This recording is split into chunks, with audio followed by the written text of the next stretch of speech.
Here in front of us today is a 2013 Subaru Impreza WRX. This is the third generation of Impreza WRX models, which was made from 2007 to 2014. This WRX is equipped with a 2.5 liter boxer engine with a 5-speed manual transmission. Before we get started, I would like to add, if you guys are into classic vehicles, engine modifications, or restorations in general, go and head over to our other channel, ZHP Garage. It'll be linked down in the description below. Today we're going to be pulling this into the shop and doing a full clutch replacement. We're going to be showing you exactly how to do that, so let's get started.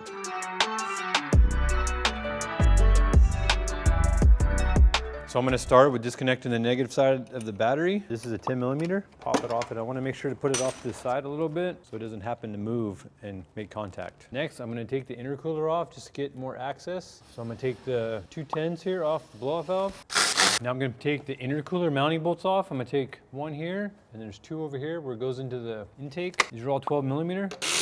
And then there's one hose clamp right here. So I'm just going to use an 8mm socket to get to it. Just to make sure that the boot is not stuck on there, I'm going to come in here with this little hook tool. They call it like a cotter pin tool, but I'm going to come in here under the clamp, or under the boot and just make sure that it's broke loose. This will just pick up, slide the intercooler out the back here. Just make sure that the boot is not sticking on the intercooler. Once we have it out of there, pick it up and remove it. So now that the intercooler is removed, it's not a bad idea just take a towel or something and cover up the intake pipe, the turbo here. Make sure nothing's just gonna fall in there without you seeing it. Then you kind of put one over the boot on this side. I'm gonna take the two bolts here off for the slave cylinder. There are two 14s here for the slave.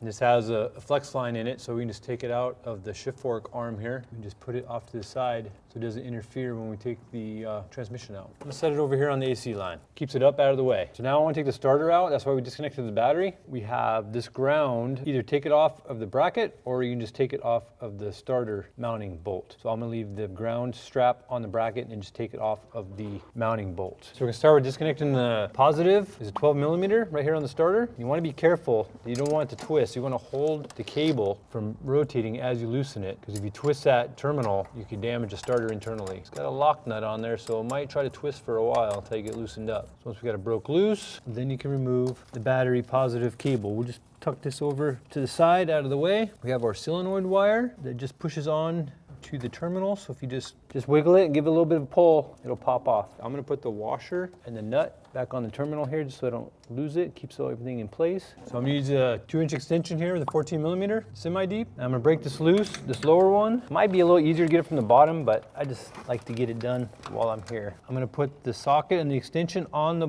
head of the bolt first. Then the fun part is lining up the ratchet. I'm going to break it loose. Hopefully, this is going to be pretty tight. But once you get it broke loose, then you can take it out by hand. If you just use the extension and the socket, I like to get the hard one out first, because then the starter is held in place. And a lot of times the bolt will come out by hand once you get it broke loose. So get the lower starter bolt. Now we're going to come behind this bracket here, break it loose. You have to support the starter, pull the bolt out, and then just put the ground and the bracket off to the side here. Just tuck it out of the way a minute, pull the starter out. So now we're going to disconnect the harness that goes to the transmission. So you can see here where it comes down. So it has two plugs. So it has a plug right here. You squeeze the lock. And if you can't get the lock up enough, you can come in here with a little screwdriver and push it up to help it. Because sometimes these get brittle and they'll break the lock. So this one's going to come with the transmission. So that'll stay there now. Now we gotta get the other one right here, so it has another squeeze to release it. So this stays with the car, so this is just sit. You can put it up here or something. So now I'm gonna take this little brace, bolt out here. We got 14mm nut. It's gonna be tight. Once you break it loose, it comes out pretty easy. See how that washer just fell down? I was gonna say, keep a note of that washer there. And being that the transmission has to go back a certain amount before it'll go down, this dipstick is pretty tall. It's gonna be hitting this AC line and maybe the firewall as it comes back. So I'm just gonna remove the dipstick out of the transmission, and I'm just gonna cover it up with the little rag there. So I'm gonna get this 14mm, this bell housing bolt here while I'm up here. I can get it from the bottom. I'm already right here, so I'm just gonna go ahead and grab it. So now I'm going to lift the car up. So this would be the time, if you don't have a lift, you can still do the same job. You just need to jack it on the lift points and then put a jack stand underneath it before you get underneath the car. So I'm going to stop on the way up because I got to take these front axles out. So I'm going to go ahead and just remove the front wheels. So these are 19mm. So this vehicle obviously is all-wheel drive. So we got to pull the axles out of the transmission before we can pull the transmission out. The easiest way to do it is to take the two upper bolts out where it goes to the strut, but the only problem is it's gonna mess up your alignment. This one here is your adjuster for your alignment. This is an offset cam in here, and if you rotate it, I marked it, scribed a little line just to get it roughly close. When I go back together, I recommend you get your car aligned after you do this procedure. But this whole knuckle is gonna swing out, which is gonna put some tension on the ABS and the brake line. So we're just gonna take these two 14 millimeters off right here, or sorry, two 12 millimeters off right here. So we got both of the bolts out. So now both of our brake line and our ABS line. Now we're gonna take our two bolts out of our strut, and a little note, the top one is gonna have a washer on it and not the bottom one. So these are both 19 millimeters. And if you go off of the nut side, normally you can bust it loose without holding the head side if you have an impact. So we're just gonna zap it off. Just like that. Just like that. This one has the offset cam on it, so when you rotate it, that's how you're gonna set your alignment. You can see that the lower one doesn't have the offset. So now we're gonna take our axle nut off, which on this vehicle is a 32 millimeter, and then it does have the dimple on it, but when you loosen it, you normally don't have to bend the dimple. Back up, it'll just loosen it, so when you go back on, you wanna make sure to dimple it. The axle should push out fairly easily unless you're in a high rust area. So you don't want to pull the knuckle off and have the axle stick because you could pull the CV apart. So make sure that your axle goes in first, kind of walk it apart. Pay attention, we got enough slack and everything. Just lay the knuckle over, and then you can pop your axle out. And you can go, either way, whichever way is the easiest, but you kind of want to keep it a straight shot, so when you come out with it, you can just sneak it right out. If you want to get it all the way out, you can get it over here. And it's not going to hurt anything if you, lay this over easily. It's not going to hurt the ball joint or the tie rod or anything. It's not going to cause any damage. Just don't let it bang over. Gently set it over there. It'll be okay. So before I pop the axles out, I'm going to drain the fluid on this thing. This vehicle is probably due for a transmission fluid. I don't think it's ever been done, and I don't want to have fluid constantly running out while I'm doing the transmission. So the drain is right here. So this is a Torx T70, and it might be tight. So we're gonna pop it loose. 1, 2, 3, go. Fluid's not too bad. Got a little bit on the magnet. So I got the fluid all drained. I put the plug back in, got it, tightened down. Just a little over snug. You snug it and just give it a little bit. This particular style is a C-clip in here, and it just pops in. So you can come in here with a pry bar, and you kind of want to be careful around here because you can break the corners off. So if you come and catch get on top of this bolt, and you can catch the corner of the axle, and just give it a little pop, and it pops it out in the C-clip. Then just give it a straight shot, and just finish pulling it out. And just be careful on the seals, because if they're not leaking and you don't want to replace them, you don't need to beat them up coming out. So this is a little spring clip I was telling you about. This is what you're popping it out of. Just before you pop it out, you just want to make sure your axle's not bound up over here. You want to just make sure it's not going to bind up on anything. And then we're going to go on the head of that bolt there, catch the edge of the axle, just give it a little pop, and then we'll just slide it out. So next I'm going to take out this section of exhaust pipe, but it's got a no-2 right here. If you follow it up and over, it plugs in right here, but it's got a little clip right here that supports the harness. So first I'm going to pop that little clip out. You can do it a couple different ways. You can squeeze it with a pair of pliers, needle nose, or you can just push the locks in, pull up on the harness a little bit, and just push it to get the harness up out of there. Then we're going to plug it right here, give it a squeeze, separate it, and then we'll make sure this is all free before we take the exhaust down. So bring it through the heat shield. So I'm going to take the two nuts here. I put some penetrating oil on it. If you have a good quality thick impact socket, a 6-point, is the time to use it, because you don't want these to round, and a lot of times because of the heat cycles, they're going to be really hot, really tight. So that one's a little tighter. So we have the option here to go to a bigger impact, and I just reduced it down, use the same socket.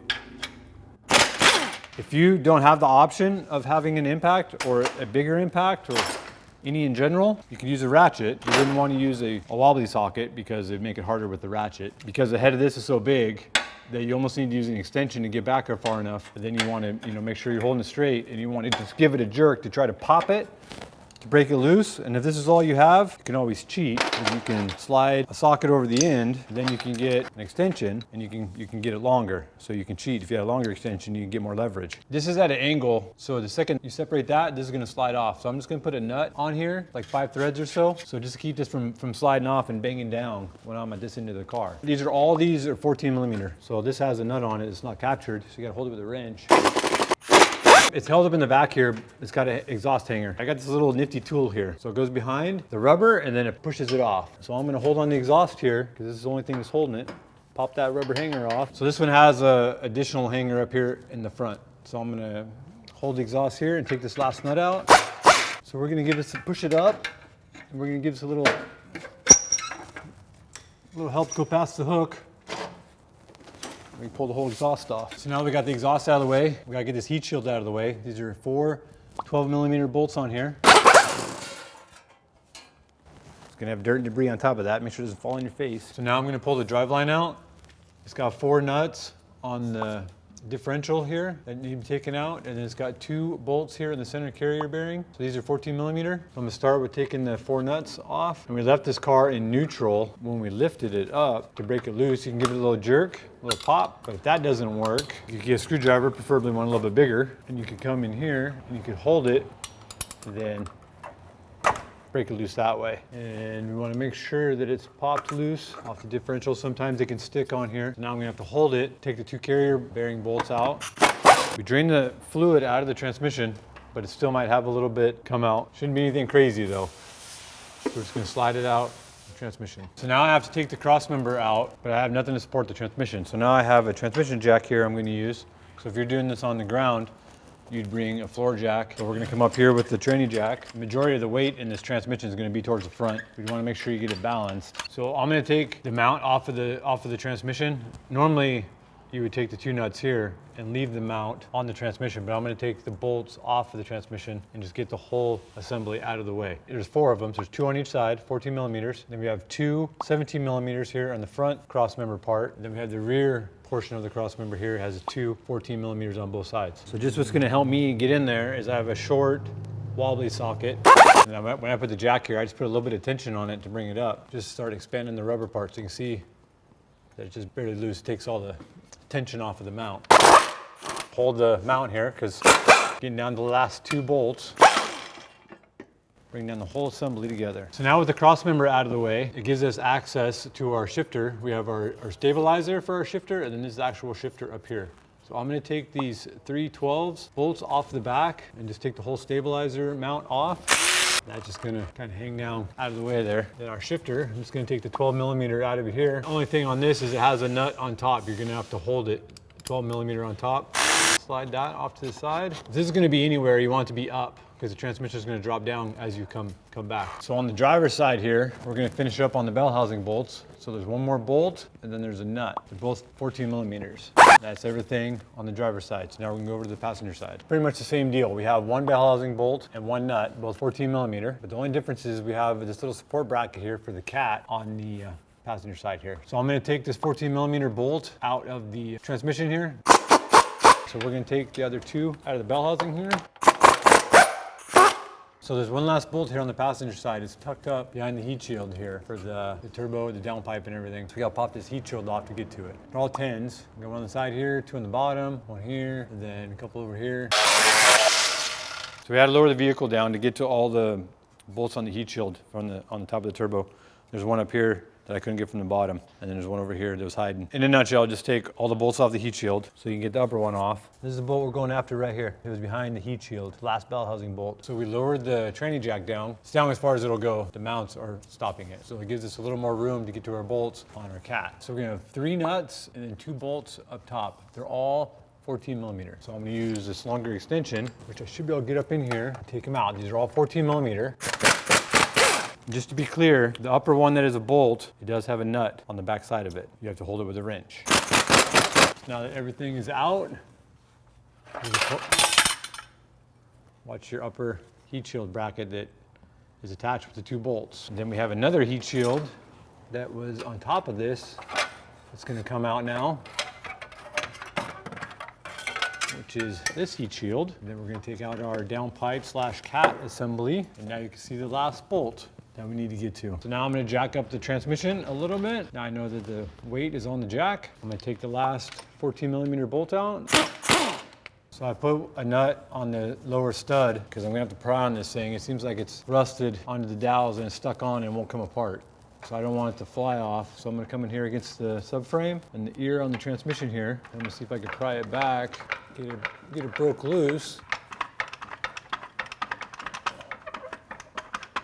So lower the vehicle back down. This is the only place I can get a straight shot to get something in between the bell housing and the engine. So I believe that the dowels are rusted up and it's not allowing it to come apart. But I try to flex it on the bottom, and the only thing I'm doing is moving it on the engine mounts. I'm gonna take this bracket off here to give me a little more room. So we have 2 12s. Get that out of the way so I can get a straight shot.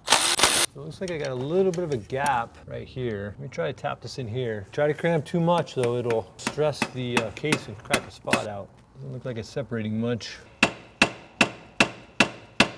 I'm trying to use a clutch pressure plate to my advantage here. I'm trying to push against the shift fork, which is pushing on the center. Try to work it back, but that's not even breaking it loose. Well, now we have a little tension in it. I think I'm gonna take it back up. So I think what I'm gonna do is I'm gonna give it one more try of prying on the bottom. The problem is the dowel pin is in the center here on the side. So there's one right there. If I can't get close to that to put the tension right there to pry it apart, all I'm doing is stressing the case, and I don't like that. So the next step is I'm gonna put some heat with the torch. I'm gonna heat up the dowels right here, and then that'll heat up the rust and burn it all off and get it to expand a little bit, which all I seem to be doing though is just flexing the engine mounts and making a lot of Rice Krispie treat sounds. I wish I had another option for the tip. So the smallest tip I have is the cutting tip. So I'm gonna try to turn it down so the flame's more controlled.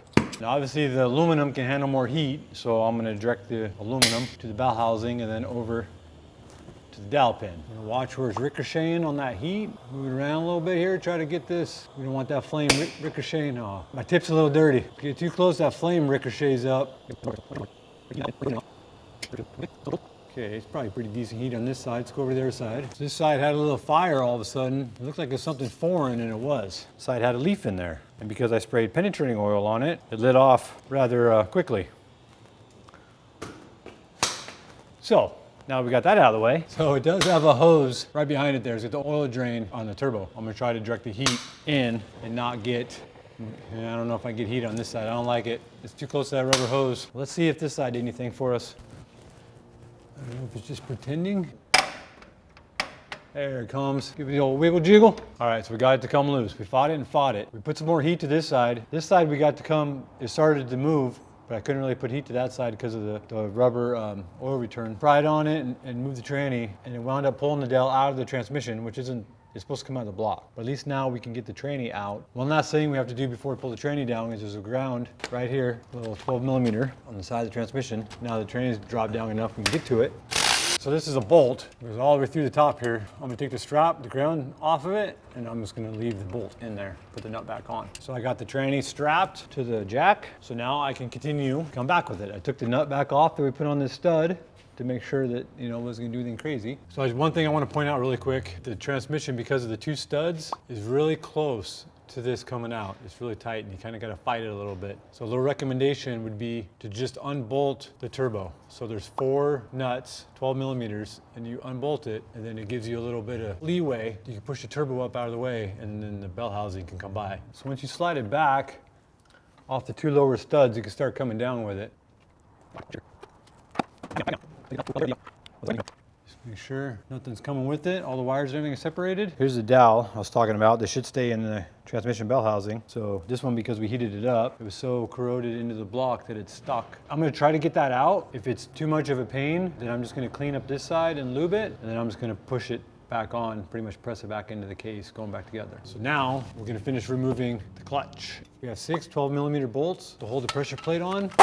When we get down to the last one, I always take my thumb, put it in to hold the disc, and I grab the pressure plate at the same time. There is a couple dowel pins on the flywheel, so it shouldn't just fall. If you just push it against the flywheel and hold it, it'll stay there for a second. Set your tools down so you have both hands, and then you can work it off of the dowels. Last dowel pin on top, lay it flat. You gotta be careful, you don't wanna get all that debris in. You can see we're pretty much worn out. See how the clutch material is even with the rivets? And we're starting to have a slipping problem. See, it's got hot spots where it was slipping, causing a lot of heat. You can see we have a lot of heat cracks on the flywheel, and it got really hot. So we're gonna be replacing this. You can even see that it got to the point where it was rubbing right here. It's all shiny. And if you look at the clutch disc, see right here? It's all shiny where it was touching the flywheel because there's no more friction material left. Pushed all the way forward, and it was shoving it into the flywheel. So next we're gonna take out, we have 8 12 millimeter bolts.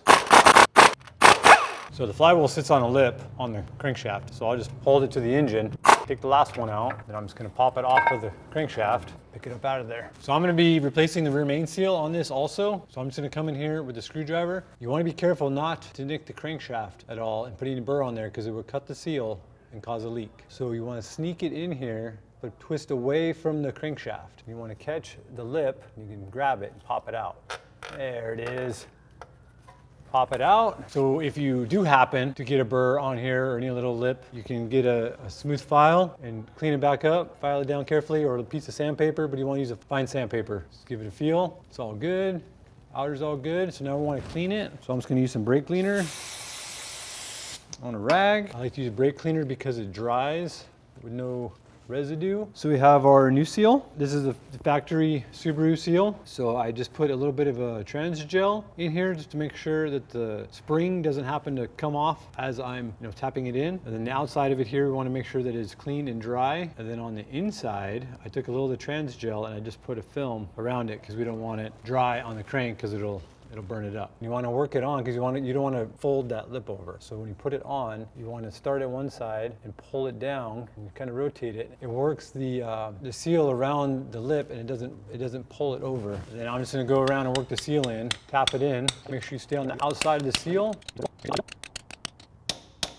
So I got the seal fully installed. You can tell tapping on it that it makes a different sound where it bottoms out, but it should be pretty much even with the back of the block or the housing. In this particular case, it's the block, but some have like a housing on it. So here we have our new flywheel. I just want to make sure that the mounting side of it is clean of any sort of debris or anything. And you always want to compare your new parts. So I already matched this up with the old one. The worst thing is when you get it all installed and you go to put the training or something in and find out it's not quite right. And you can see where it has these two marks, I guess you can say they're not indentation. If you look on the back of this, it's got these two screws where this back plate is bolted onto it. You want to put it in the same position of where it was. So we're going to line up this, so make note of where those are. So now that I have all the bolts started, I'm just going to snug them down with my little ratchet. This thing has no power, but you don't want to get crazy with it. So we're going to do a crisscross. And then these bolts get torqued. It's kind of a weird number. 55.3 foot-pounds. I mean, if you want to get crazy, you can do 56. So I'm gonna start out at 30 foot-pounds. I'm gonna do it in 2 steps. So I'm just gonna take my pry bar, I'm gonna put it into the ring gear right there and go up against the block. And we're gonna still do a crisscross pattern.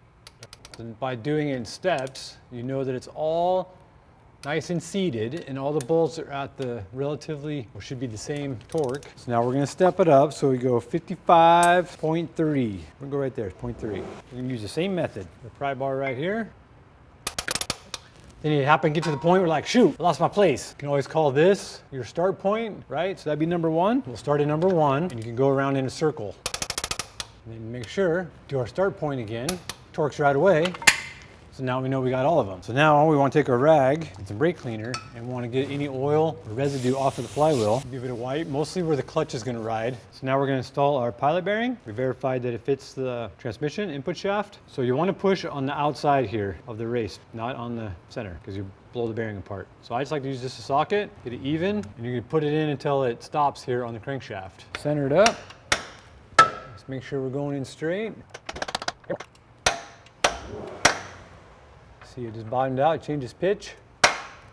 Nice and solid. So we have our clutch and pressure plate assembly. You want to make sure on the pressure plate here, where the clutch disc is going to ride, they don't have any oil or any residue, handprints, anything on here. And if the clutch isn't marked which way it goes, a good indication is that the raised part go towards the pressure plate. Because if you try to do the raised part towards the flywheel, it's not going to sit flat. But if you do the non-raised part, it sits nice and flat on the flywheel. And then this comes with an alignment tool that's going to line it up in the pilot bearing and in the splines. So you can put the alignment tool in here and then take note of where your dowel pins are at. You got 3 of them, so it's going to be in between your 2 bolts. So you have a bolt hole, so your dowel pin's going to be there, and a bolt hole. It's right there. See our dowel pin? You got to get this pretty flat going on here for it to go onto the dowels. But it's not going to sit flat because of the pressure of the pressure plate. Oh, good. The pressure of the plate. It's a simple things. So now we have it lined up. We'll get our bolts in here. So when you first get it all started, you can see the clutch disc can droop down. So you kind of want to split the difference. Kind of see where the middle's at, roughly right there. You kind of feel, it sits flatter. And then we're just going to go around and snug it all down. And these are all low torque. When you have it all snug down, your pilot tool, alignment tool should just fall out. So now we're gonna go with our final torque. It's only 11.8 foot-pounds on these. So now we're all done installing the clutch. Make sure you don't have any fingerprints or any oil, any nastiness on there. And I didn't mention that I already gave this a light cleaning, a light sand around here. You can see where it's got some corrosion buildup, which wasn't helping our separating of our transmission, but I got it all cleaned up. So we prepped that, Clutch is prepped. So now we're gonna go over to our transmission. So same deal on the transmission. I got the dowel pin out of the engine side. I got to put it back into the bell housing here, and I cleaned up both dowels, gave them a sand, and then I cleaned up the mating surface here. So now we need to change the throwout bearing. So this is just spring loaded right here. So if we just pop it up here, see a little spring clip. Let me clean some of this mess really quick. But this is an old pilot bearing. You see it's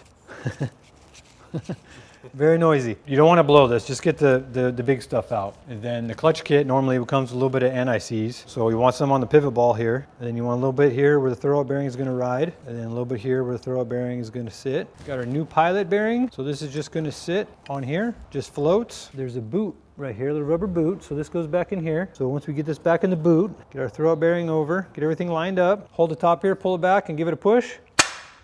Clicks back into place. So your slave sits here, pushes on it here, so when you push on it, everything's nice and smooth. If you wanted to, you could put a dab on the input shaft here. It's not as critical when you have a bearing, but it kind of helps us going together, but it wouldn't hurt anything if you put a little on here. Be careful putting it on the threads because it can fling around if you have too much and get on the clutch disc. So because we had the problem, it is a very common problem, that the dowels stick in the engine block, especially when you have aluminum on aluminum. That's not a bad idea to take a little anti-seize and you want to put it around the dowel pins here and lube those up. Even if you think you have a little too much, it's okay. It's not going to hurt anything. It's not going to fly out or do anything crazy. So the next time, whenever that is, next guy, next to you, comes apart a lot easier. You want to be prepared to come back apart. From there, put it back together in reverse order. And when you go to put the axle back in because of the C-clip, so make sure you have this all cleaned up. Get it in there straight as possible, and you can use the axle, hold it here, and you can use it like a slide hammer, and you can pull it back and use the axle to kind of hammer itself into place. So once it pops in, you'll hear it click. So here's our fuel plug. Once we get it in, we'll fill the fluid back up. So that's how you do a clutch in the Subaru WRX, pretty much all Subarus. Make sure you come back, like, share, subscribe.